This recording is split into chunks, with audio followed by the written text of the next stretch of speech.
Well, as I mentioned earlier, Reverend Kanter is home recovering from illness today. He wrote this sermon, so the I is him, not me. And I can guarantee that my delivery will not be the same as it would be if he were standing here in front of you. But that being said, I'll do my best to convey his message because it is one very worth hearing. These are his words. I am 3 days from vacation and anticipating some time away. First, an adventure by bicycle through Vermont, and then a family trip to France. As I was preparing this sermon, our pastoral care director came into my office and gave me 4 cards to write for members of the church. A card of congratulations for a grandchild, a card of condolence for a mother who died, a card for a brother who died, and a card for a member who's been diagnosed with cancer. In all my years of ministry, they have always been like this. One day a birth and a happy celebration, and the next a death or diagnosis. I have watched the theater of human life from a seat of privilege and love, and practiced, whether I wanted to or not, to become more compassionate for these ups and downs, for these are life itself. And I have seen things that seem normal, and I've seen things that seem unfair. And I have heard the words, and not just from my children when they were young, "This isn't fair." It turns out that fairness is a thing worth our attention. Some have said that our evolutionary improvement over our primate ancestors has been the sense of fairness, reciprocity, impulse control, cooperative spirit, and egalitarianism. Just watch a group of children split up a cake. They punish those who try to take more and work to make things more even. Brain research has shown subjects' amygdala fight or flight responses light up when in games where resources are proposed to split 80-20. Researchers have said this fairness increases our survival. Our ancestors learned to trust their neighbors and seed mutuality. That is what makes this time in our country and our world maddening. The minority opinion is pressed into policy, and tyrants wage war upon peaceful neighbors, and we feel we can do little to stop it. Life isn't fair, but we want it to be. So my question for my children in response to their "life isn't fair" statement was always, but is it reasonable? Is it reasonable that we do good and still suffer? Make efforts and are still pushed aside? Take the high road when they go low and they still come out winning? Life, I say, is up and down. This is something I learned on many bicycle trips. What we do about it matters. In June, I was standing in a room in an old house in Concord, Massachusetts with the youth of our church. In that room, Ralph Waldo Emerson had penned his famous essay, Nature. And it got me thinking about Emerson. In 1829, he became a pastor. He married Ellen Tucker, and 18 months later, she died. In 1832, following his wife's death, Emerson resigned as minister of Second Unitarian Church of Boston and sailed for Europe. 2 years later, his brother died of tuberculosis. A year after that, he married Lydia Jackson Emerson. In 1836, he outlined nature in that room where we were standing, looking out over the North Bridge in Concord, where his grandmother, Phoebe Bliss, watched the Revolution start while protecting Ralph Waldo's 7-year-old father. In October 1836, Emerson's son Waldo was born. In 1839, his daughter, Ellen Tucker Emerson, was born. In 1841, he wrote the famous essay, Self-Reliance, and his daughter Edith was born. The Concord sage, as he was called, was only just beginning to make his mark as the figurehead of transcendentalism when, in 1842, his eldest child, Waldo, died at age 5 of scarlet fever. Ralph Waldo Emerson was deeply affected by the death of his son, who he referred to as the world's wonderful child. He was an intelligent and precocious child, and as his father said, too precious and unique a creation to be huddled aside into the waste and prodigality of things. Emerson spent much of that spring composing a memorial poem to his son. The poem, Threnody, serves as a biography of the boy's short life and particularly of the potential wasted by his death. Listen to these verses from the poem. Not mine, I never called thee mine, but nature's heir. If I repine, and seeing rashly torn and moved, not what I made, but what I loved, grow early old and grief that thou must to the wastes of nature go. 'Tis because a general hope was quenched, and all must doubt and grope. Wally, as he called him, was buried at Sleepy Hollow Cemetery in Concord, Massachusetts. His gravestone bears an inscription which quotes the poem's second stanza. The hyacinth boy, for whom morn well might break and April bloom, the gracious boy who did adorn the world whereinto he was born. Scholar Philip Gura noted that Wally's death was an event that marked a decisive shift in Emerson's philosophy. At the time, transcendentalism was a still new, often mocked ideology, only recently defined in Emerson's essay, The Transcendentalist. The Dial, the movement's magazine, was in trouble, and only a few years earlier, his divinity school address got him banned from speaking at Harvard. In 1844, his fourth child was born, a son named Edward Waldo. In his essay entitled Compensation, Emerson wrote that all the world is dual, and so it is in life as well.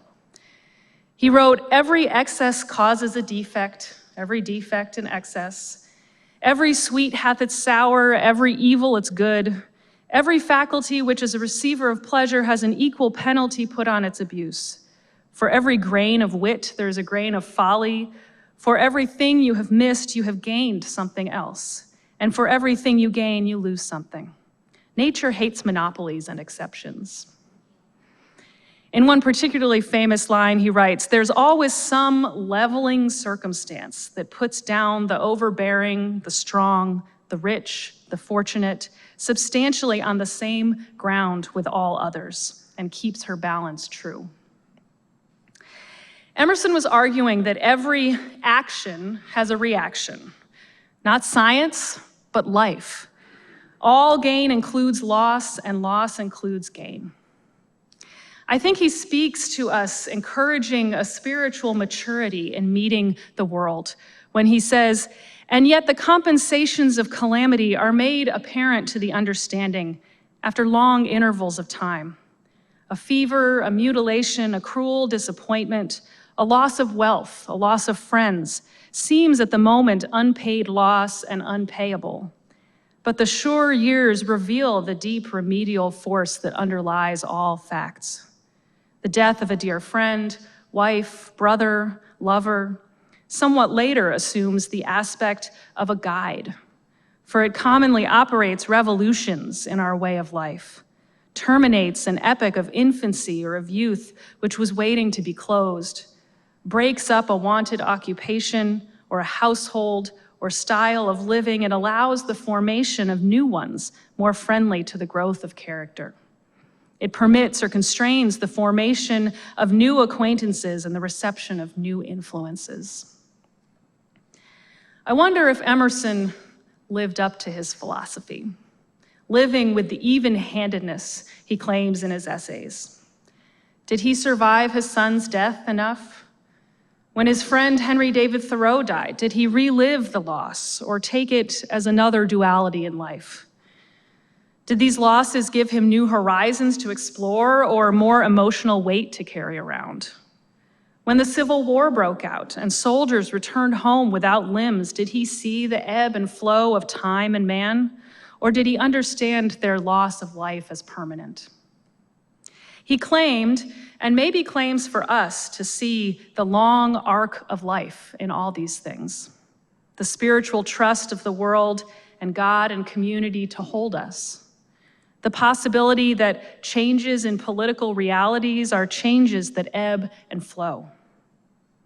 And what of us? I've been reading too many 19th century essays.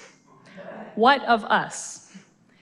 Can we find fairness in life, resilience in our spirits, a belief in the leveling circumstance that puts down the overbearing, the strong, the rich, the fortunate, substantially on the same ground with all others, and temper our avarice or pain? I have thought recently of our commitments to abortion access as yet another version of theological fights Unitarian ancestors fought. Where they fought for a loving God against forces who claimed a wrathful one, we fight in the name of a loving God against forces that put the whole of our society in the category of sinners in the hands of an angry God. Nothing and everything changes. And what to do about it is always the question. A story we like to tell often in our house is the old Zen story of the farmer. It goes like this. There was once an old Zen farmer, and every day the farmer used his horse to help work his fields and keep his farm healthy. But one day the horse ran away. All the villagers came by and said, "We're so sorry to hear this. This is such bad luck." But the farmer responded, "Bad luck? Good luck? Who knows?" The villagers were confused, but decided to ignore him. A few weeks went by, and then one afternoon, while the farmer was working outside, he looked up and saw his horse running toward him. But the horse was not alone. The horse was returning to him with a whole herd of horses. So now the farmer had 10 horses to help work his fields. All the villagers came by to congratulate the farmer and said, "Wow, this is such good luck." And the farmer responded, "Good luck, bad luck, who knows?" A few weeks later, the farmer's son came over to visit and help his father work on the farm. And while trying to tame one of the horses, the farmer's son fell and broke his leg. The villagers came by to commiserate and said, "How awful, this is such bad luck." And just as he did the first time, the farmer responded, "Bad luck, good luck, who knows?" A month later, the farmer's son was still recovering. He wasn't able to walk or do any manual labor to help his father around the farm. A regiment of the army came marching through town, conscripting every able-bodied young man to join them. When the regiment came to the farmer's house and saw the young boy's broken leg, they marched past and left him where he lay. Of course, all the villagers came by and said, "Amazing! This is such good luck! You're so fortunate!" And you know the farmer's response by now. No event in and of itself can truly be judged as good or bad, lucky or unlucky, fortunate or unfortunate. Only time can tell the whole story. The thinking goes that getting some space between the story and reality might reduce stress and/or help the person move through life with more grace. That is certainly true. But there is something important here that is often overlooked. The farmer didn't cultivate detachment as a means to an end. He didn't keep an open mind to achieve better outcomes for himself. He didn't distance himself from his story to lower his blood pressure. He didn't answer maybe to maintain aplomb as a way to better deal with life's ups and downs. The truth is, he doesn't divide life into good events and bad events like piles of laundry. He experiences life as one thing, undifferentiated energy or consciousness. Given the choice between another ice age or another renaissance, it would be a jump ball for him. For the farmer, this open-minded approach is not a strategy. It is the byproduct of what he was searching for and his ultimate realization. If you want more equanimity in your life, look at the path the farmer walked and why he walked it. The 17th century Japanese poet Matsuo Basho wrote, "Do not seek to follow in the footsteps of the wise. Seek what they sought." And Emerson said, "Thus is the universe alive. All things are moral. Soul, which within us is a sentiment, outside of us is a law. We feel its inspiration. Out there in history, we can see its fatal strength. It is in the world, and the world was made by it. Justice is not postponed. A perfect equity adjusts its balance in all parts of life. I'm going on vacation. I'm going to ride up and down the hills of Vermont on a bicycle loaded with camping gear.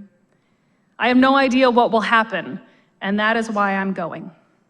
I hope I will see you again soon, and I love you all.